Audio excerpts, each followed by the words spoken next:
ಈಗ ಶೌರ್ಯನು ಕಲ್ಯಾಣಿನೂ ಯಾರು ಬೇರೆ ಮಾಡಕ್ಕಾಗತ್ತೆ ಹೇಳು? ಯಾವ್ದೇನೇ ಆದ್ರೂ ಕಲ್ಯಾಣಿ ನಮ್ಮನೆ ಒಳಗಡೆ ಕಾಲಿಡೋದಿಕ್ಕೆ ಅವಕಾಶ ಇಲ್ಲ.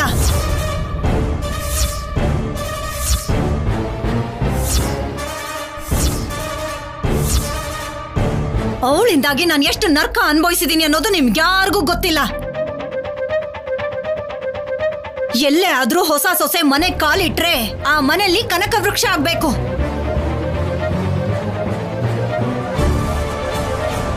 ಆದ್ರೆ ಇವಳು ನನ್ ಮನೆ ಕಾಲಿಟ್ಟಾಗಿಂದ ಬರೀ ಕಷ್ಟಗಳೇ.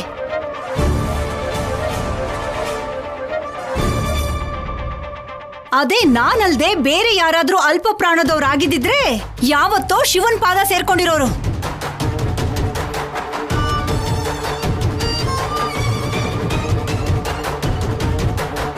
ಅಬ್ಬಾ, ಯಾಕೆ ಪ್ರತಿಯೊಂದಕ್ಕೂ ಕೊಂಕು ಮಾತಾಡ್ತೀಯಾ? ಇವಾಗ ಕಲ್ಯಾಣಿಯಿಂದ ನಿನ್ಗಾಗಿರೋ ನಷ್ಟ ಏನು? ಆಸ್ತಿ ಕೇಳಿದ್ಲು, ಆದ್ರೆ ಯಾವುದಕ್ಕೋಸ್ಕರ? ಅವಳನ್ನ ನಂಬಿಸೋದಕ್ಕೋಸ್ಕರ ಅಲ್ವಾ? ಹಾಗೇನೆ ಬಿಡಿಗಾಸು ಹೋಗ್ದ ಹಾಗೆ ಕಾಪಾಡಿದ್ದು ಅಲ್ದೇನೆ ನಮ್ಮ ಮನೆಗೆ ಹಿಡ್ದಿದ್ದ ದರಿದ್ರನ ಕೂಡ ದೂರ ಮಾಡಿದ್ಲು. ಮತ್ತಿನ್ಯಾಕೆ ಬೇಜಾರು ಮಾಡ್ಕೋತೀಯ?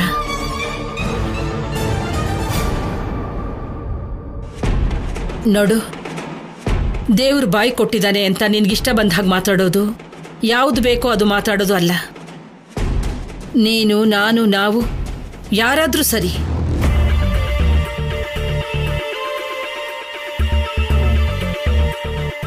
ಈ ಮನೆ ಗೌರವ ಪ್ರತಿಷ್ಠೆಗೋಸ್ಕರ ಯಾವತ್ತೂ ಕಷ್ಟಪಟ್ಟಿಲ್ಲ. ಪ್ರತಿ ಕಷ್ಟ ಕಲ್ಯಾಣಿದೆ.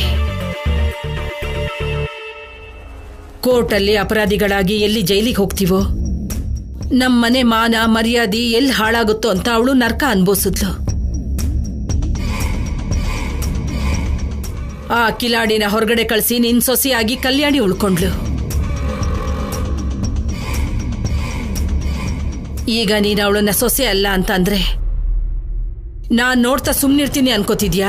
ಪ್ರತಿಯೊಂದು ವಿಷಯಕ್ಕೂ ನೀನು ಅವಳ ಪರನೇ ವಹಿಸ್ಕೊಂಡ್ ಬರ್ಬೇಡಮ್ಮ. ಇಲ್ಲಿವರೆಗೂ ನನ್ನ ಮೊಮ್ಮಗಳನ್ನ ವಹಿಸ್ಕೊಂಡ್ ಬರೋದಕ್ಕೆ ಒಂದು ಕ್ಷಣ ಯೋಚನೆ ಮಾಡ್ತಿದ್ನೇನೋ ದಮಯಂತಿ.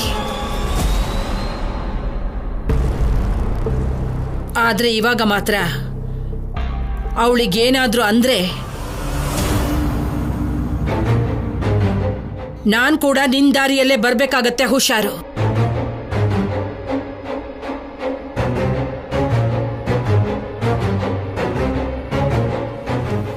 ಒಂದು ಸಲ ಊಹಿಸ್ಕೋ ದಮಯಂತಿ, ಅತ್ತೆಮ್ಮ ಹೊಟ್ಟೆಲಿ ಹುಟ್ಟಿರೋ ನಿನಗೆ ಇಷ್ಟಿದ್ರೆ ಮತ್ತೆ ಅತ್ತೆಮ್ಮ ನಿನ್ ಹಾಗೆ ಬದಲಾದ್ರೆ ಆ ಕಾಳಿ ಅವತಾರ ಇನ್ ಹೇಗಿರುತ್ತೆ ಯೋಚನೆ ಮಾಡು.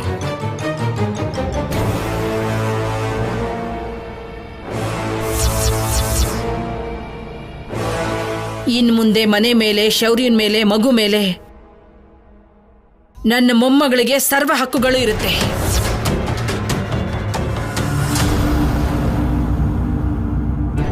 ಈ ವಿಷಯದಲ್ಲಿ ಯಾರೂ ಇಲ್ಲ ಅಂತ ಹೇಳೋ ಹಾಗಿಲ್ಲ. ಯಾರೇ ಆಗ್ಲಿ ಆಗಲ್ಲ ಅಂತ ಹೇಳಿದ್ದೆ, ಆದ್ರೆ ನಾನು ಮಾತ್ರ ಸುಮ್ಮನಿರಲ್ಲ. ಇಷ್ಟು ದಿನ ಕೋಪ ಬಂದ್ರೆ ನನ್ನ ಹೆಂಡತಿ ಜೊತೆನೆ ಕಷ್ಟ ಅನ್ಕೊಂಡಿದ್ದೆ.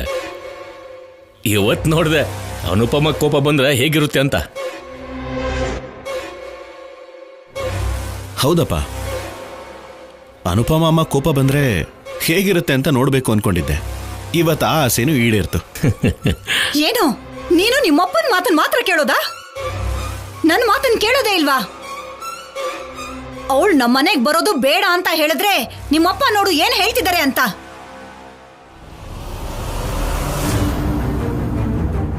ಅಮ್ಮ,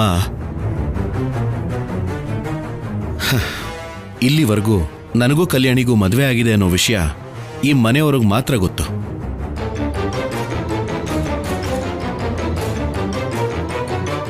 ಹೊರಗಡೆ ಈ ವಿಷಯ ಯಾರಿಗೂ ಗೊತ್ತಿಲ್ಲ. ಈಗ ಅಫಿಷಿಯಲ್ ಆಗಿ ಶೌರ್ಯ ಕಲ್ಯಾಣಿ ಮಾತ್ರನೇ ಗಂಡ ಹೆಂಡತಿ. ನನಗೆ ಶೌರ್ಯ ಗಂಡ ಅಲ್ಲ ಅಂತ ಹೇಳಿ ಸರ್ಟಿಫಿಕೇಟ್ ಕೊಟ್ಟು ಸಂಪದ ಹೊರಟು ಹೋಗಿದ್ದಾಳೆ.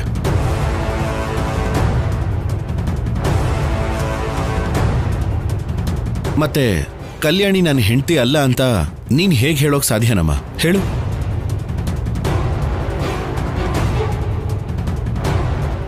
ನೀನು ನಿಮ್ಮಪ್ಪಂಗ್ ತಕ್ಕನಾದ ಮಗ ಕಣೋ.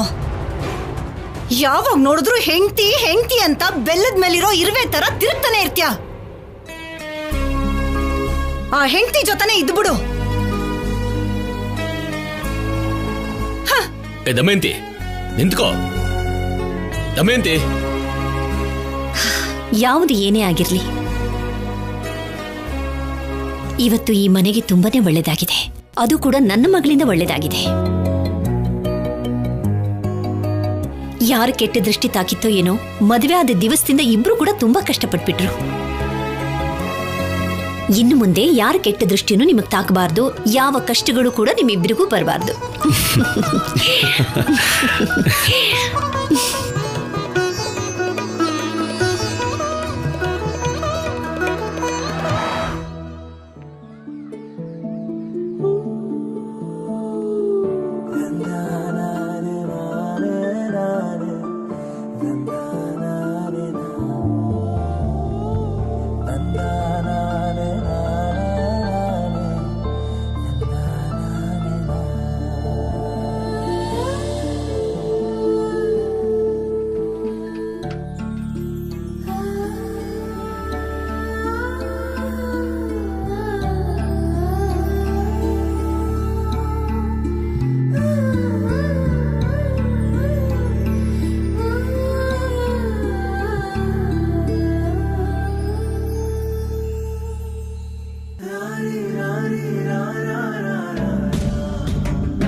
ತುಂಬಾ ದಿನಗಳ ನಂತರ ಇವತ್ತು ಮನಸ್ಸು ಪ್ರಶಾಂತವಾಗಿದೆ. ಹೌದು ಆಫೀಸರ್, ಸಂಪದ ಇದ್ದಷ್ಟು ದಿನ ಯಾವ ಸಮಯದಲ್ಲಿ ಏನಾಗೋಗುತ್ತೋ, ಯಾವಾಗ ನಮ್ಮನ್ನ ಸಿಕ್ಕಾಕಿಸ್ತಾಳೋ ಅಂತ ಭಯ ಪಟ್ಕೊಂಡು ಜೀವನ ಮಾಡಿದ್ವಿ. ಅದಕ್ಕೆ ಅಲ್ವಾ ಚೇತರಿಸ್ಕೊಳಕ್ಕಾಗದೇ ಇರೋ ಏಟ್ ಕೊಟ್ವಿ. ಇದ್ರಲ್ಲಿ ನನ್ ದೊಡ್ಡತನ ಏನಿಲ್ಲ. ಈ ವಿಷಯದಲ್ಲಿ ಅನಿಲ್ ರವಿಪುಡಿ ಅವರಿಗೆ ಥ್ಯಾಂಕ್ಸ್ ಹೇಳ್ಬೇಕು. ಸಿನಿಮಾನಲ್ಲಿ ಕ್ಲೈಮ್ಯಾಕ್ಸ್ ಇರೋ ಹಾಗೆ ಸಂಪದಾಗೂ ಕ್ಲೈಮ್ಯಾಕ್ಸ್ ಕೊಟ್ರು. ಅದನ್ನ ಕ್ಲೈಮ್ಯಾಕ್ಸ್ ಅನ್ಕೋಬೇಡ. ಸಂಪದ ಚಾಪ್ಟರ್ 2 ಅಂತ ಮತ್ತೆ ಬರ್ಬೋದೇನೋ. ಹಾಗೇನಾದ್ರೂ ಬಂದ್ರೆ ಕೋರ್ಟಲ್ಲಿ ಕೇಸ್ ವಿಡ್ರಾ ಮಾಡ್ಕೊಂಡಿರೋದಕ್ಕೆ ನಮ್ಗೆ ಏನು ಮಾಡಕ್ಕಾಗಲ್ಲ. ಸರಿ ಬಿಡು, ನಾವು ಹ್ಯಾಪಿಯಾಗಿರ್ಬೇಕಾಗಿರೋ ಟೈಮಲ್ಲಿ ಅವಳ ಬಗ್ಗೆ ಮಾತು ಯಾಕೆ? ಮತ್ತಿವಾಗ ಏನ್ ಮಾಡೋದು?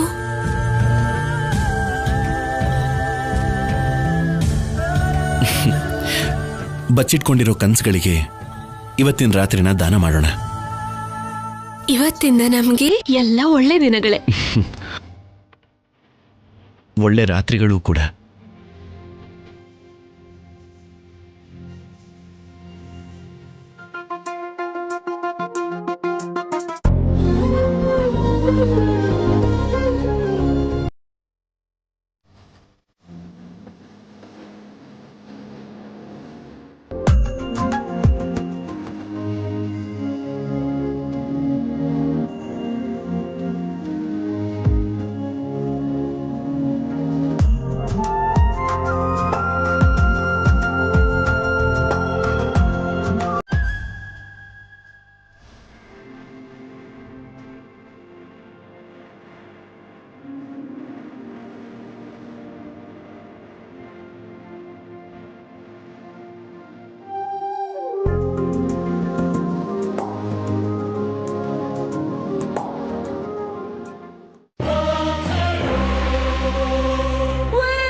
ಇನ್ನು ಏನ್ ಯೋಚನೆ ಮಾಡ್ತಿದ್ಯಾ ಸ್ಯಾಮ್?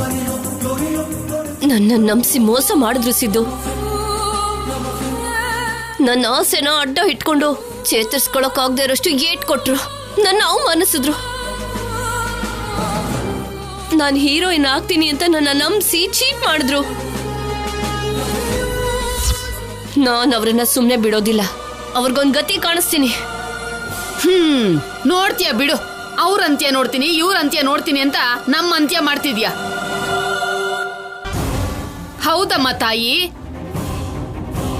ಶಿವನೇ ಅಂತ ನಾವು ಬದುಕ್ತಾ ಇದ್ವಿ. ಯಾವಾಗ ನೀನ್ ನಮ್ ಜೀವನದಲ್ಲಿ ಕಾಲಿಟ್ಯೋ ಆವಾಗಿಂದ ಬೀದಿ ತಿರುಗ್ತಾನೇ ಇದೀವಿ. ಬೀದಿಯಿಂದ ಮರದ ಕೆಳಗಿಂದ ಮತ್ತೆ ಬೀದಿಗೆ. ಈಗ ಈ ಬೀದಿನೇ ನಮ್ಗೆ ಶಾಶ್ವತ ಆಗೋಗಿದೆ. ಇಲ್ಲ ಅತ್ತೆ, ನನ್ನ ನಂಬಿಸಿ ನಮ್ಮನ್ನ ಇಂಥ ಪರಿಸ್ಥಿತಿಗೆ ತಂದಿರೋರನ್ನ ಇದಕ್ಕಿಂತ ಜಾಸ್ತಿ ಅನುಭವಿಸೋ ಹಾಗೆ ಮಾಡ್ತೀನಿ. ಸಾಕು ಸ್ಯಾಮ್, ಇನ್ ನಿಲ್ಸು ಪ್ಲೀಸ್. ಇಲ್ಲಿವರೆಗೂ ನೀನ್ ಮಾಡಿರೋ ಪ್ಲಾನೇ ಸಾಕು. ಏನೋ ಒಂದು ಪ್ಲಾನ್ ಮಾಡೋದು, ನಿನ್ನ ನಂಬಿ ನಾವು ಆ ಪ್ಲಾನ್ಗೆ ರೆಡಿ ಆಗೋದು, ಅವ್ರ ಕೈಯಲ್ಲಿ ಮೋಸ ಹೋಗೋದು. ನಿನಗೇನು, ನೀನ್ ಮಾತ್ರ ಚೆನ್ನಾಗಿದ್ಯಾ, ನಾವೇ ಹುಚ್ಚರ ತರ ರೋಡಲ್ಲಿ ತಿರುಗ್ತಾ ಇರೋದು. ನಿನ್ನಿಂದ ನಮ್ಮಮ್ಮ ರೋಡ್ನಲ್ಲಿ ಓಡಾಡಿದಾರೆ ಸ್ಯಾಮ್, ಗೋಡೆ ಹಾರಿದಾಳೆ. ಇನ್ ಸಾಕು ಸ್ಯಾಮ್, ಪ್ಲೀಸ್. ಸಿದ್ದು, ನೀನು ಕೂಡ ಹಾಗೆ ಮಾತಾಡ್ತಿದ್ಯಲ್ಲ. ಮತ್ತಿನ್ನೇನ್ ಅನ್ಬೇಕು, ಅನ್ಭವಿಸಿದೀವಲ್ಲ. ನೀನ್ ಹೀರೋಯಿನ್ ಆಗ್ತೀಯ ಅಂತಿದ್ದಾಗೇನೆ ಏನೂ ಇಲ್ದೇ ಇದ್ರು ನೀನ್ ಒಂದ್ ಸ್ಥಾನಕ್ಕೆ ಬಂದ್ರೆ ಸಾಕು, ಎಲ್ರೂ ಚೆನ್ನಾಗಿರ್ತೀವಿ ಅನ್ಕೊಂಡೆ. ನಮ್ಮಮ್ಮನ್ನ ಹೇರ್ ಡ್ರೆಸ್ಸರ್ ಅಂದೆ, ನನ್ನನ್ನ ಅಸಿಸ್ಟೆಂಟ್ ಅಂದೆ. ನಾವೇನು ತಲೆ ಕೆಡಿಸ್ಕೊಳ್ಳಿಲ್ವಲ್ಲ. ಇಷ್ಟು ಅವಮಾನ ಸಹಿಸ್ಕೊಂಡ್ರು ಕೊನೆಗೆ ಏನಾಯ್ತು ಸ್ಯಾಮ್? ಬಂಗಾರನ ಕದಿಯೋಕ್ಕಾಗಿಲ್ಲ, ದುಡ್ಡನ್ನ ಸಂಪಾದಿಸಕ್ಕಾಗಿಲ್ಲ. ಅಂಗೈಯಲ್ಲಿ ಮಾತ್ರ ಬಿಡ್ಗಾಸು ಇಲ್ದೇ ಹಾಗೆ ಉಳಿದೋಗಿದ್ದೇವೆ ಸ್ಯಾಮ್. ನಿನ್ ಸಹವಾಸ ಮಾಡೋವರೆಗೂ ಅಲ್ಪ ಸ್ವಲ್ಪನಾದ್ರೂ ಚೆನ್ನಾಗಿದ್ವಿ. ನನ್ಗೂ ಗೊತ್ತಿಲ್ಲದೆ ಇರೋ ಹಾಗೆ ಯಾವಾಗ ನನ್ ಮಗ ನಿನ್ ಕುತ್ತಿಗೆ 3 ಗಂಟೆ ಹಾಕೋದ್ನ, ಅಲ್ಲಿಂದ ಎಲ್ಲ ತಲೆ ಕೆಳಗಾಗೋಗಿದೆ. ಅದಕ್ಕೆ ಹೇಳ್ತಾರೆ ಎಲ್ಲದಕ್ಕೂ ಒಳ್ಳೆ ಸಮಯ ಬರ್ಬೇಕು ಅಂತ. ನಾನೇನೋ ತಪ್ಪು ಮಾಡಿರೋ ಹಾಗೆ ಮಾತಾಡ್ತಿದ್ದೀರಲ್ಲ. ನಾನೇನೇ ಮಾಡಿದ್ರು ನಾವು ಚೆನ್ನಾಗಿರ್ಬೇಕು ಅಂತಾನೆ ಅಲ್ವಾ ಮಾಡಿದ್ದು? ನಾವಲ್ಲಮ್ಮ, ನೀನ್ ಚೆನ್ನಾಗಿರ್ಬೇಕು ಅಂತ ಮಾಡಿರೋದು. ಮತ್ತೇನೇನು, ನಾವು ಬೀದಿ ಅಲಿತಾ ಇದ್ರೆ ಯಾವತ್ತಾದ್ರೂ ನಮ್ಮನ್ ಕೇಳಿದ್ಯಾ ನೀನು? ಎಲ್ಲಿದಾರೋ, ಏನ್ ಮಾಡ್ತಿದಾರೋ, ತಿಂದಿದಾರ ಇಲ್ವಾ ಅಂತ ಯೋಚನೆ ಮಾಡಿದ್ಯಾ? ನಿನ್ ಪಾಡಗ್ ನೀನು ಆ ಮಾಜಿ ಗಂಡನ್ ಮನೇಲಿ ಚೆನ್ನಾಗಿ ತಿನ್ಕೊಂಡು ನಿದ್ದೆ ಮಾಡ್ತಿದ್ದೆ. ಬಂಗಾರ ಅಂದೆ, ಅರ್ಧ ರಾತ್ರಿಲಿ ಗೋಡೆ ಹತ್ತೋಗ್ ಮಾಡ್ದೆ. ಕಷ್ಟಪಟ್ಟು ಒಡವೆಗಳನ್ನ ತಗೊಂಡ್ ಬಂದ್ರೆ ಅದು ಅಸ್ಲಿ ಅಲ್ಲ ನಕಲಿ ಅಂದೆ. ನಿನ್ ಮಾತನ್ನ ನಂಬಿ ಕೈಗೆ ಸಿಕ್ಕಿದ ಒಡವೆಗಳನ್ನ ಅವ್ರ ಕೈಗೆ ಕೊಟ್ಬಿಟ್ ಬಂದ್ವಿ. ಕೋರ್ಟಲ್ಲಿ ಅದ್ರ ಗೆದ್ದು ನಮ್ಮನ್ನ ಉದ್ಧಾರ ಮಾಡ್ತೀಯ ಅನ್ಕೊಂಡ್ವಿ. ಅಲ್ಲೂ ನಮ್ಮನ್ನ ಮೂರ್ಖರನ್ನಾಗಿ ಮಾಡ್ದೆ. ಕೊನೆಗೆ ಈಗ ಹೀರೋಯಿನ್ ಆಗ್ತೀನಿ ಅಂತ ದೊಡ್ಡದಾಗಿ ಜಂಬ ಕೊಚ್ಕೊಂಡೆ. ನಿನ್ನ ಅವತಾರ ನೋಡೆ ಅವ್ರು ಸರಿಯಾಗಿ ನಿನಗ್ ಬುದ್ಧಿ ಕಲ್ಸಿದ್ದಾರೆ. ಇದೆಲ್ಲ ನಿನಗ್ ಮಾತ್ರ ಆಗಿಲ್ಲ, ನಮಗೂ ಕೂಡ. ಇಷ್ಟಕ್ಕೂ ನಿನ್ ಮುಖ ನೋಡಿ ನಿನ್ನ ಹೀರೋಯಿನ್ ಅಂದ್ರೆ ಹೇಗೆ ನಂಬ್ದೆ ನೀನು? ಅತ್ತೆ ಏನೇ, ನಿನ್ನ ನೀನು ಸುಂದ್ರಿ ಅನ್ಕೊಂಡು ಅಷ್ಟು ದೊಡ್ಡ ಡೈರೆಕ್ಟರ್ ಸಿನಿಮಾದಲ್ಲಿ ನಿನ್ನ ಹೀರೋಯಿನ್ ಮಾಡಿದ್ರು ಅಂತ ಅಷ್ಟಕ್ಕೆ ಜಂಬ ಕೊಚ್ಕೊಂಡು ನಮ್ಮನ್ನ ಅವ್ರ ಮುಂದೆ ಕೆಲ್ಸದವ್ರಾಗ್ ಮಾಡ್ದೆ. ಸಿದ್ದು, ಅತ್ತೆ ಇಷ್ಟೆಲ್ಲ ಮಾತಾಡ್ತಿದ್ರು ನೀನೇನು ಮಾತಾಡ್ತಿಲ್ವಲ್ಲ? ಏನ್ ಮಾತಾಡು ಅಂತ್ಯಾ? ಮಾತಾಡೋದಕ್ಕೆ ನನಗೆ ಅಷ್ಟಕ್ಕೂ ಏನು ಉಳಿದಿದೆ ಅಂತ ಸ್ಯಾಮ್? ಎಲ್ಲ ಡೋರ್ಸು ಕ್ಲೋಸ್ ಆಗೋಗಿದೆ. ಕಾಣಿಸಿದ್ರೆ ಒಳಗಡೆ ಹಾಕಿ ಕಂಬಿ ಎಣ್ಸೋ ಹಾಗೆ ಮಾಡೋಣ ಅಂತ ಆ ಶೌರ್ಯ ಕಾಯ್ತಾ ಇದ್ದಾನೆ. ಇಲ್ಲಿ ಕೈಯಲ್ಲಿರೋ ದುಡ್ಡೆಲ್ಲ ಖಾಲಿ ಮಾಡ್ಕೊಂಡು ಖಾಲಿ ಕೈಯಲ್ಲಿ ರೋಡ್ ಮೇಲಿದ್ದೀವಿ. ಏನ್ ಮಾಡೋಣ ಅಂತ ಹೇಳು ಸ್ಯಾಮ್, ಎಲ್ಲಿಗೋ ಹೋಗೋಣ ಹೇಳು. ಅಷ್ಟಕ್ಕೂ ನೆಕ್ಸ್ಟ್ ಏನ್ ಮಾಡೋದು ಅಂತ ನನಗೆ ಅರ್ಥನೇ ಆಗ್ತಾ ಇಲ್ಲ ಸ್ಯಾಮ್. ನನಗೆ ಅರ್ಥ ಆಗ್ತಿದೆ ಕಣೋ. 3 ಜನನು ತಟ್ಟೆ ಹಿಡ್ಕೊಂಡು ಬೀದಿಲೆಲ್ಲ ಅಮ್ಮ ತಾಯಿ ಅಂತ ತಿರ್ಪೆ ಎತ್ಬೇಕಷ್ಟೇ. ಅದನ್ ಬಿಟ್ರೆ ಬೇರೆ ಯಾವ ದಾರಿನೂ ಕಾಣಿಸ್ತಿಲ್ಲ ನನ್ಗೆ. ಛೀ, ಎಂತ ಜನ್ಮನೋ. ಬೇಡ ಕಣೋ ಅಂದ್ರೆ ಕೇಳ್ದ್ಯಾ? ಇವಳನ್ನ ನಂಬ್ಕೊಂಡಿದ್ದಕ್ಕೆ ಕೊನೆಗೆ ನಾವು ಚಿಪ್ಪಿಡ್ಕೋಬೇಕಷ್ಟೇ.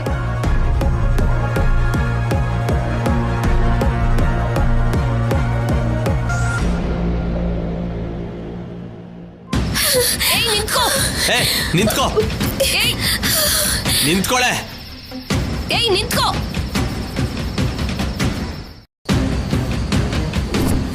ನಿಂತ್ಕೊಳೆ. ಏಯ್ ಏಯ್ ನಿಂತ್ಕೋ ನಿಂತ್ಕೊಳೆ.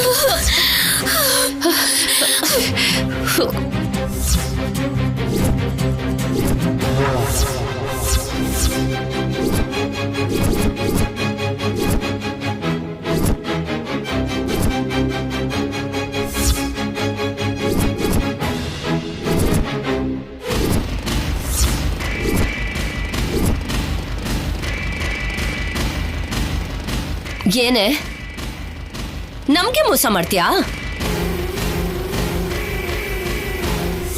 ನಿನ್ನ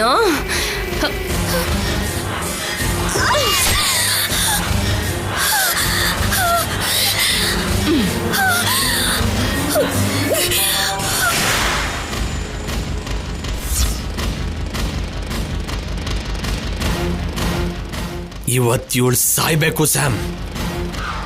ಇವಳನ್ನ ಬದುಕಕ್ ಬಿಡಬಾರ್ದು.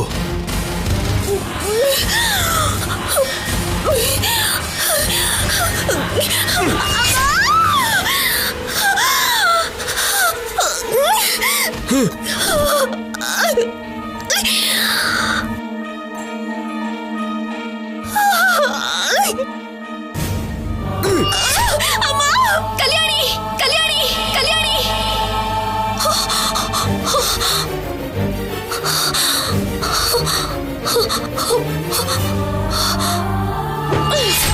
ಅಮ್ಮ ಅಮ್ಮ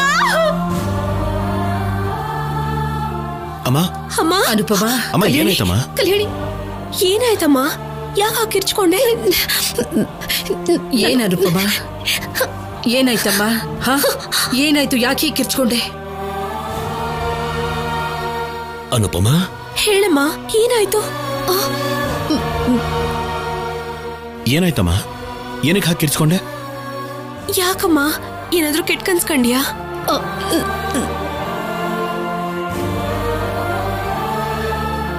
ಅದು ಕನಸೇ ಆದ್ರೂ ತುಂಬಾನೇ ಕೆಟ್ಟದಾಗಿತ್ತು.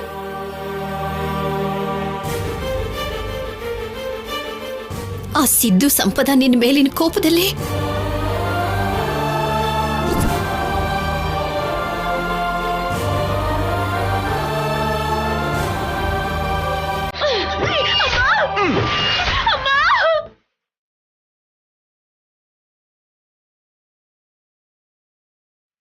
ನನ್ನ ಕಲ್ಯಾಣಿನ ಕಾಪಾಡ್ಕೋಬೇಕು ಅಮ್ಮ. ನನ್ನ ಮಗಳಿಗೆ ಅವರಿಂದ ಯಾವ ತೊಂದರೆನೂ ಆಗ್ತಿರೋ ಹಾಗೆ ನೋಡ್ಕೋಬೇಕು. ಏನೋ ಕನಸು ಬಿತ್ತು ಅಂತ ಅದಕ್ಕೋಸ್ಕರ ಭಯಪಟ್ರೆ ಹೇಗೆ ಅನುಪಮ?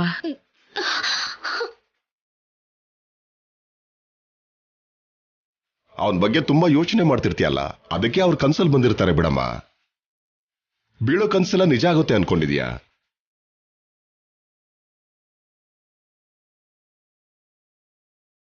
ಅವ್ರು ಕೆಟ್ಟವರು ಅಂತ ಗೊತ್ತಿದ್ದು ಅವ್ರ ಜೊತೆ ಆಟ ಆಡಿದಾಳೆ. ನೆನ್ನೆ ಎಲ್ಲ ಆಹಾ ಅಂತ ಹೊಗಳಿ ಇವಾಗ ಭಯ ಪಡೋದು ಯಾಕೆ? ಅಮ್ಮ, ಅನುಪಮ ಅಮ್ಮ ಹೆದರ್ಕೊಂಡಿರ್ಬೇಕಾದ್ರೆ ನೀನೇನಮ್ಮ? ಯಾವಾಗ ಏನ್ ಮಾತಾಡ್ಬೇಕು ಅಂತ ತಿಳಿದ್ರೆ ನಿಮ್ಮಮ್ಮ ಯಾಕೆ ಹಾಗಿರ್ತಾಳೆ? ಅನುಪಮ, ಕಲ್ಯಾಣಿಗೇನು ಅಪಾಯ ಆಗಿಲ್ಲ, ನೀನ್ ಧೈರ್ಯವಾಗಿರು. ಇಲ್ಲಪ್ಪ, ನನಗೆ ಯಾಕೋ ತುಂಬಾ ಭಯ ಆಗ್ತಿದೆ. ಈಗ ನಾನು ನೋಡಿದ ಕನಸೇ ಆಗಿರಬಹುದು. ಸ್ವಲ್ಪ ಯೋಚನೆ ಮಾಡಿ ನೋಡಿ. ಅವರಿಬ್ರಿಗೂ ಬಿದ್ದ ಏಟ್ನಿಂದ ಕಲ್ಯಾಣಿ ಮೇಲೆ ಅವರಿಬ್ರಿಗೂ ಕೋಪ ಇದ್ದೇ ಇರುತ್ತೆ. ಅವರಿಬ್ರು ಸೇರ್ಕೊಂಡು ಕಲ್ಯಾಣಿಗೆ ಏನಾದ್ರೂ ಮಾಡ್ಬಿಟ್ರೆ ಅದ್ರಲ್ಲಿ ಅನುಮಾನನೇ ಇಲ್ಲ. ಮೊದ್ಲೇ ಇಬ್ರು ಒಬ್ರಿಗಿಂತ ಒಬ್ರು ಕೆಟ್ಟವರು. ಏನು ಇಲ್ದೇ ಇರೋವಾಗ್ಲೇ ಅಷ್ಟೆಲ್ಲ ಮಾಡಿದ್ದಾರೆ. ಆಸ್ತಿನೆಲ್ಲ ಕೊಟ್ಟ ಹಾಗೆ ಮಾಡಿ ಕೊನೆಗೆ ಚಿಪ್ ಕೊಟ್ಟು ಕಳ್ಸದಿಯಲ್ಲ, ಅವರಷ್ಟು ಸುಲಭವಾಗಿ ಬಿಟ್ಬಿಡ್ತಾರಾ?